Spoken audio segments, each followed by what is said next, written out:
Je me sens plus chorégraphe que danseur. Mon métier, c'est avant toute chose chorégraphe. J'aime bien dire aussi passeur de danse. Je crois que ça définit bien le métier que j'ai choisi. Et j'ai commencé très tôt, à Montpellier, en 1993. Donc on va attaquer notre 22e année de création, de partage, de transmission. Les Solinoirs, c'est effectivement une nouvelle aventure pour la compagnie, c'est la nouvelle création. À l'origine, il y avait vraiment le noir. J'avais vraiment envie de travailler sur ce matériau, le noir. Et, euh, et j'ai eu une dualité dès le départ entre deux œuvres, une chapelle de Rothko, une vraie chapelle au Texas, et l'œuvre de Soulages. Il y a un moment, il fallait faire un choix.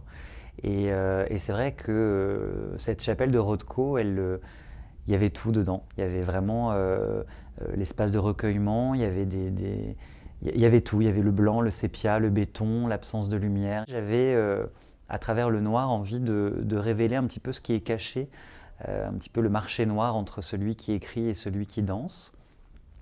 Ce qui est caché dans mon parcours, c'est souvent la forme du solo. Les solis sont toujours au milieu de pièces de groupe ou jamais assumés en tant que tels. Il y a eu quelques solis de réalisés sur ces 22 années, mais très peu par rapport au nombre de pièces plutôt de groupe ou de duo. Le noir n'était pas synonyme de quelque chose de négatif ou de dur. Ça pouvait être quelque chose de très élégant également, de très symbolique. Il y avait quelque chose autour du mat aussi qui m'intéressait beaucoup de travailler. Et puis d'imaginer qu'à force d'être en recueillement dans cette chapelle, face à ces toiles de Rothko, à un moment, les danseurs auraient les mains noires parce qu'ils avaient peut-être pénétré ou touché ces toiles. Et le noir est venu petit à petit, je dirais, coloniser nos corps, notamment les mains qui sont très très présentes dans mon écriture chorégraphique. Là, ça me faisait plutôt marrer d'imaginer que les mains pouvaient disparaître grâce à cette couleur noire qui est posée en aplat sur nos paumes. D'imaginer au loin dans le graphisme sur la scène que finalement la ligne devient coupée. Tout de suite, l'idée de travailler sur les états noirs, justement, dont on peut se parer parfois, c'est devenu la ligne pour l'écriture, le chemin pour l'écriture des corps. Et sur le plateau, ce qui m'a intéressé, c'était d'imaginer une chapelle scène composée de plusieurs chapelles et des solis qui se succéderaient les uns aux autres. Un peu comme un cycle de danse ou un cycle de vie qui serait défendu par des corps différents, par des parcours différents, par des interprètes différents.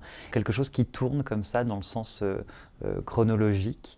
Voilà, comme si on commençait à un endroit que moi j'appelle la source, qui est la première chapelle.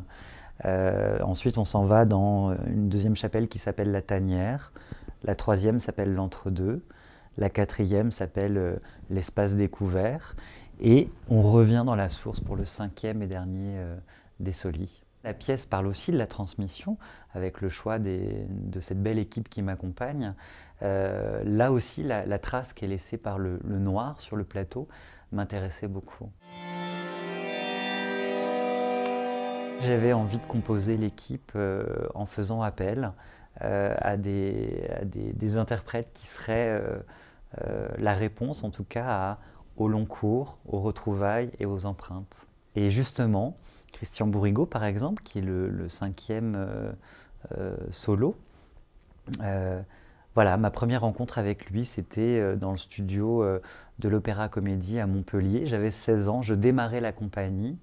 Et c'était en 92 et eux, ils terminaient une histoire avec l'équipe de Dominique Bagoué et je prends une classe avec Christian Bourrigaud.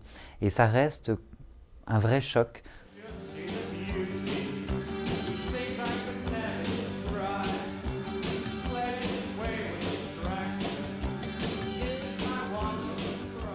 J'ai cette sensation quand même forte que c'est une pièce de rendez-vous pour moi. C'est une pièce déjà où je fais le choix d'être présent sur le plateau parce que questionner la transmission sans être présent à l'intérieur du dispositif, ça me paraissait manquait de sens. Donc j'ai décidé d'être sur le plateau, non pas comme un interprète, voilà, c'est loin de mon métier, mais en tout cas comme un chorégraphe qui danse aux côtés de l'équipe qui m'accompagne. La pièce, elle parle aussi du lâcher-prise et le lâcher-prise pour un créateur, c'est vraiment énorme en termes de richesse, d'apprentissage. Moi, je crois surtout qu'au moment où ça se met en place, il ne reste que cette ligne entre le spectateur et le danseur. Le chorégraphe n'est pratiquement plus là. Et moi, en tout cas, c'est ce qui me plaît dans la danse, c'est d'imaginer qu'à un moment, tu viens de passer quelque chose et ça ne t'appartient plus en tant que chorégraphe.